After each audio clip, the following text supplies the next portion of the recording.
The way you treat yourself teaches the world how to treat you. Most people hear that and immediately think of confidence. But confidence is only part of the story. The deeper question is this: what do you believe you are worth? Not what you say, not what you post online, not what you tell your friends. What do your actions reveal? Because actions rarely lie. The person who constantly tolerates disrespect is communicating something. The person who never sets boundaries is communicating something. The person who apologizes for existing, apologizes for speaking, apologizes for having needs, is communicating something. And often, without realizing it, they are communicating that their worth is negotiable. This is one of the quiet tragedies of modern life. Many people spend years trying to be loved before they learn how to value themselves. They spend years seeking approval, seeking validation, seeking permission. Permission to speak, permission to rest, permission to take up space, permission to be enough. But no amount of external approval can permanently solve an internal lack of self-worth. Because the moment your value depends on other people, your peace depends on other people too. And that is a fragile way to live.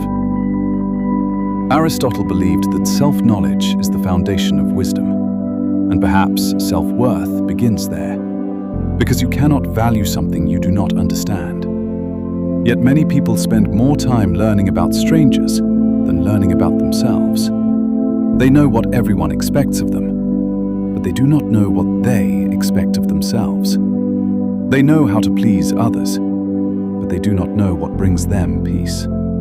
They know how to gain approval, but they do not know who they are without it. And so they become disconnected, not because they are broken, but because they have spent too much time living from the outside in, instead of from the inside out. Carl Jung believed that every person wears a mask, a persona, a version of themselves designed to function in society. There is nothing inherently wrong with this. The problem begins when the mask becomes your identity, when you become so focused on being accepted that you forget who you are beneath the performance. Many people are exhausted not because life is difficult, but because they are performing every day. Performing competence, performing happiness, performing confidence, performing strength. And eventually, the performance becomes heavier than the truth. This is why some people feel strangely empty, even when their lives appear successful. Because achievement cannot replace authenticity.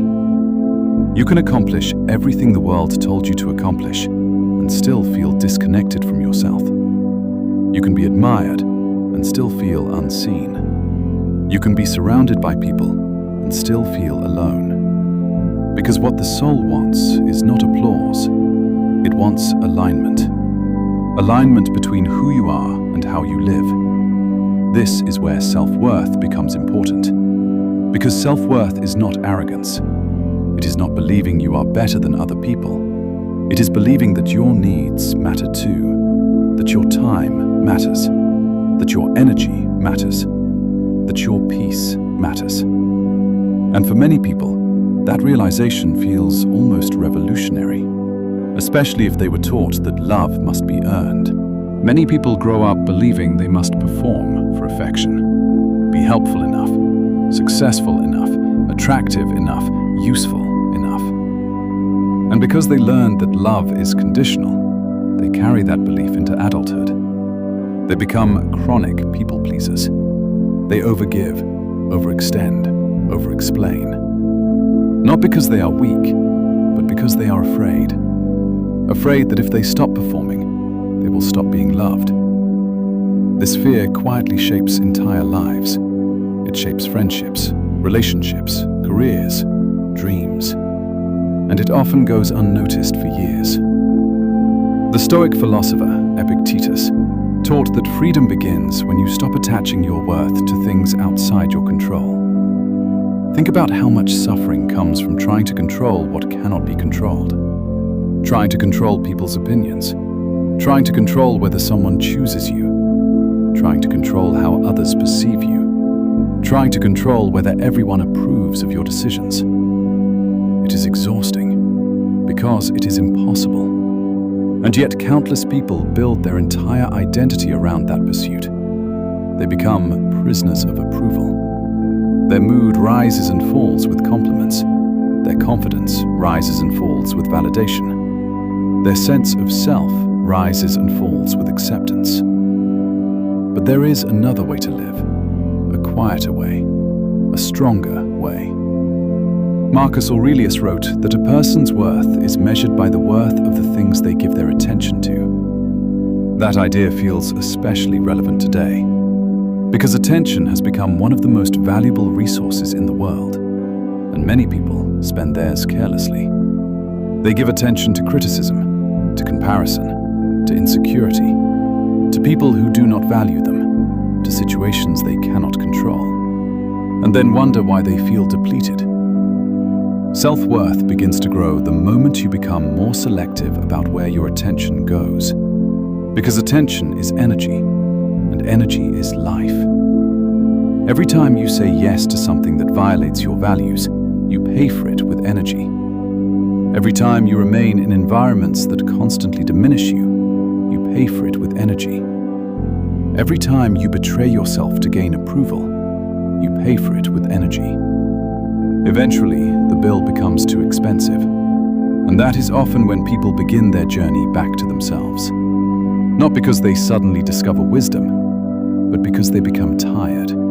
Tired of performing, tired of proving, tired of abandoning themselves. And perhaps that is where transformation truly begins. Not when life becomes easier, but when you decide you are no longer willing to live at war with yourself.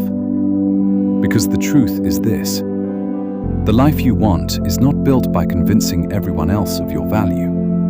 It is built by recognizing it yourself, by honoring your boundaries, by protecting your peace, by speaking honestly, by refusing to shrink, by treating yourself with the same compassion you freely offer others. And over time, something remarkable happens. You stop chasing validation. You stop begging to be understood. You stop explaining yourself to people committed to misunderstanding you. You stop negotiating your worth. And for the first time in a long time, you feel free.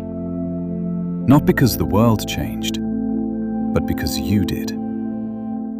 If this reflection spoke to you, subscribe to Still Wisdom. We are building a space for people who want to think deeper, live more intentionally, and remember who they are beneath the noise of the world.